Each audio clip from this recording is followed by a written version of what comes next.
Hello guys, eto isang mabilisan muna tayong good news ha. Ayan na, nilabasan na si Atong Ang kasama ang kanyang grupo, yung 15 pang akusado sa pagkawala nitong nitong mga sabongero ayan, nilabasan na siya ng warrant of arrest mula sa branch 26 ng Santa Cruz, Laguna, RTC. Ito po ay no bail.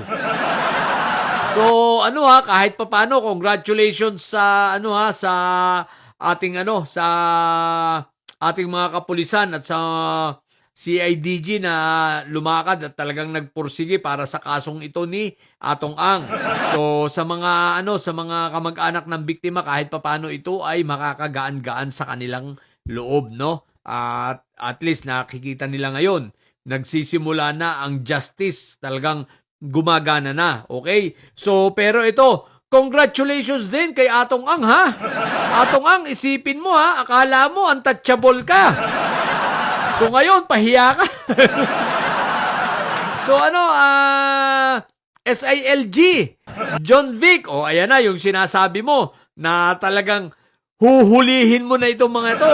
Alam ko, excited ka na hulihin itong mga to. So mag-aabang kami ng balita ha, pag napusasan na ito. Guys, sa panahon lamang ni PBBM, walang malalaking tao kahit sino, si Atong Ang nahuhuli at mapupusasan, no bail.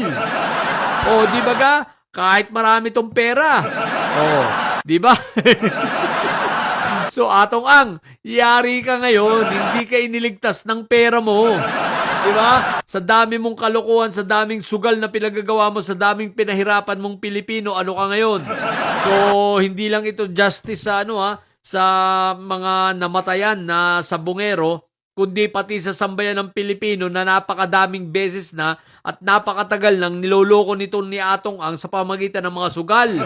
Ang kabarkada niyan, sino? Si Sabit Sipon. Ngayon, di ba? Buti nga sa'yo, ambag pa ng pera para sa pagpapabagsak sa kay PBBM. Kinakarma ka ngayon.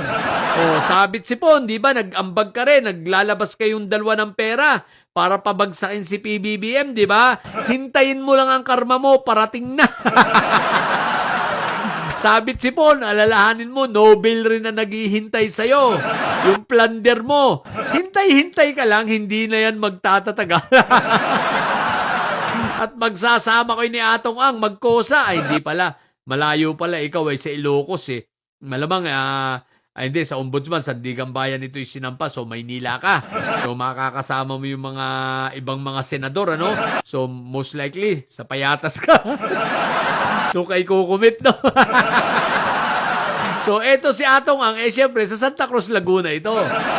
So, doon siya makakukulong, no? So, congratulations uli, Atong Ang, ha? Congratulations sa CIDG, sa PNP, at SILG Jobic.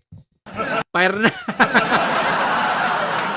So, yun lang. Say, nako. Ang tagal nating inabangan ng kasong ito, no? Sa wakas, at ayan na. So, sa mga bobong didilis dyan at may sayad, ang tatay nyo ay karton. Ayan, nabawasan na naman ang sumusuporta at taga-finance ninyo. Kasi Atong yung mga financier nyo na pagkukulong na.